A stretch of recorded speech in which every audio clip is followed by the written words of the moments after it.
आखिर भारत की अर्थव्यवस्था को चलाता क्या है? देखिए, ये सिर्फ एक सवाल नहीं है, ये एक पहेली है जिसके ना तीन बहुत बड़े हिस्से हैं। तो आज हम भारत के इंडस्ट्रियल सेक्टर के इन्हीं तीन स्तंभों या कह लें पिलर्स को समझने वाले हैं, जो हमारे देश की इकोनॉमिक बुनियाद को बनाते हैं। तो सबसे पहले हम ये समझेंगे कि भारत की इकोनॉमी को मिक्स्ड या मिश्रित क्यों कहा जाता है। उसके बाद हम इसके तीन मेन पिलर्स को एक एक करके देखेंगे। पहला, पब्लिक सेक्टर यानी सरकारी, दूसरा प्राइवेट सेक्टर यानी निजी, और तीसरा कोऑपरेटिव सेक्टर यानी सबकी भागीदारी वाला क्षेत्र। तो चलिए शुरू करते हैं। तो चलिए सबसे पहले जरा बड़ी पिक्चर को देखते हैं। जब भी हम भारत की इकोनॉमी की बात करते हैं ना, तो एक शब्द बार बार सामने आता है, मिक्स्ड। अब इसका मतलब क्या है? इसका सीधा सा मतलब यह है कि यहां किसी एक का कंट्रोल नहीं है, बल्कि ये अलग अलग ओनरशिप वाले मॉडल्स का एक बड़ा ही इंटरेस्टिंग मिक्सचर है। इसको ना आप ऐसे समझिए, मान लीजिए कि हमारी इकोनॉमी एक गाड़ी है, तो इस गाड़ी के दो ड्राइवर हैं। एक तरफ है सरकार और दूसरी तरफ है प्राइवेट कंपनियां और हम जैसे आम लोग। कोई एक अकेला इसे पूरी तरह से कंट्रोल नहीं करता। ये आप कह सकते हैं सरकारी कंट्रोल और फ्री मार्केट के बीच का एक बैलेंस है। और इसी मिक्स्ड इकोनॉमी के जो दो सबसे बड़े खिलाड़ी हैं, वो हैं पब्लिक और प्राइवेट सेक्टर। भारत की जो पूरी इंडस्ट्रियल कहानी है ना, वो इन्हीं दोनों पर टिकी हुई है। तो अब हम इन्हीं को थोड़ा और डिटेल में समझने वाले हैं। तो चलिए पहले पिलर से शुरुआत करते हैं, यानी पब्लिक सेक्टर। आज़ादी के बाद भारत की जो डेवलपमेंट की कहानी लिखी गई, उसमें इस सेक्टर का रोल आप कह सकते हैं सबसे ज़रूरी रहा है। अगर एकदम सीधी भाषा में कहें तो ये वो कंपनियां हैं जिनकी मालिक और कंट्रोलर सरकार होती है, चाहे वो सेंट्रल हो या स्टेट। और यहाँ एक बहुत बड़ा फर्क है, वो ये कि इनका पहला मकसद प्रॉफिट कमाना नहीं होता, बल्कि देश का विकास करना और लोगों की सेवा करना होता है। अच्छा, इस सेक्टर की जड़ें काफ़ी गहरी हैं। आपको 1956 से 61 का दौर याद रखना होगा। ये सेकेंड 5 ईयर प्लान का टाइम था, जब भारत ने इंडस्ट्रियल ग्रोथ को अपनी टॉप प्रायोरिटी बनाया, और बस यहीं से पब्लिक सेक्टर का बहुत तेजी से विस्तार हुआ। तो सवाल उठता है कि इन सरकारी कंपनियों का आखिर मकसद क्या था? सिर्फ सामान बनाना तो नहीं था, इनका लक्ष्य बहुत बड़ा था, जैसे देश की इकोनॉमिक ग्रोथ को तेज करना, लाखों लोगों को रोजगार देना, और ये पक्का करना कि डेवलपमेंट सिर्फ बड़े बड़े शहरों में ही ना हो, बल्कि देश के कोने कोने तक पहुंचे।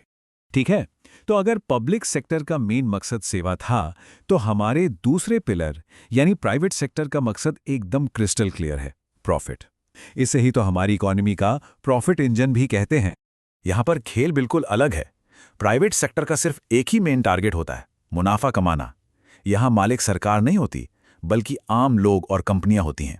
और हाँ, प्राइवेट सेक्टर का कोई एक चेहरा नहीं होता। ये आपके पड़ोस की वो छोटी सी दुकान भी हो सकती है, जिससे कोई एक अकेला इंसान चला रहा है, और ये वो बड़ी बड़ी मल्टीनेशनल कंपनियां भी हो सकती हैं, जिनमें हजारों लोग काम करते हैं और जो पूरी दुनिया में अपना बिजनेस करती हैं। तो हमने सरकार की बात कर ली, प्रॉफिट की भी बात कर ली, पर अब आते हैं भारत की इकोनॉमी के तीसरे और सबसे हटके पिलर पर। यह है कोऑपरेटिव सेक्टर। यहां ओनरशिप का जो मॉडल है ना, वो पहले दोनों से एकदम अलग है। तो इसकी सबसे बड़ी खासियत क्या है?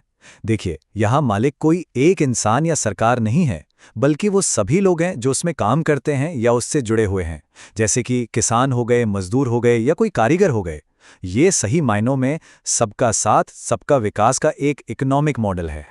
कोऑपरेटिव्स का जो सबसे बेसिक प्रिंसिपल है, वो है कोऑपरेशन, यानी सहयोग। यहाँ कंपटीशन की जगह एक दूसरे के फायदे और सबकी एक साथ तरक्की पर जोर दिया जाता है। इसकी कुछ और बातें हैं जो इसे बाकियों से बिल्कुल अलग बनाती हैं। सोचिए, जो भी प्रॉफिट होता है वो किसी एक मालिक की जेब में नहीं जाता, बल्कि सभी मेंबर्स में बराबर बढ़ जाता है। इसमें शामिल होना पूरी तरह से वॉलंटरी है, मतलब आपकी मर्जी पर है, कोई जबरदस्ती नहीं। और सबसे बड़ी बात, यहाँ सारे फैसले वोटिंग से यानी डेमोक्रेटिक तरीके से लिए जाते हैं। चलिए, अब तक हमने जो कुछ भी समझा है ना, उसके सबसे इंपॉर्टेंट पॉइंट्स पर एक नजर डालते हैं। एक तरह से ये एक रैपिड एग्जाम रिव्यू है, ताकि ये तीनों मॉडल्स दिमाग में एकदम क्लियर हो जाएं। इस टेबल पर ध्यान दीजिए, ये तीनों सेक्टर्स का निचोड़ है, एकदम सिंपल भाषा में। पब्लिक सेक्टर, मालिक हैं सरकार, लक्ष्य है डेवलपमेंट। प्राइवेट सेक्टर, मालिक हैं आम लोग, लक्ष्य है प्रॉफिट। और कोऑपरेटिव सेक्टर, मालिक हैं मेंबर्स खुद और लक्ष्य है सबका फायदा। बस ये तीन बातें याद रखनी है। तो चलिए अब वक्त है अपनी नॉलेज को टेस्ट करने का। मैं कुछ सवाल पूछने जा रहा हूं और देखते हैं कि इनके जवाब याद हैं या नहीं। पहला सवाल, वो कौन सा 5 ईयर प्लान था जिसने देश की इंडस्ट्रियल ग्रोथ को टॉप प्रायोरिटी दी? दूसरा सवाल, कोऑपरेटिव सेक्टर में इंडस्ट्रीज का मालिक कौन होता है और उन्हें चलाता कौन है? तीसरा सवाल ये रहा, प्राइवेट सेक्टर का प्राइमरी मोटिव यानी मुख्य मकसद क्या होता है?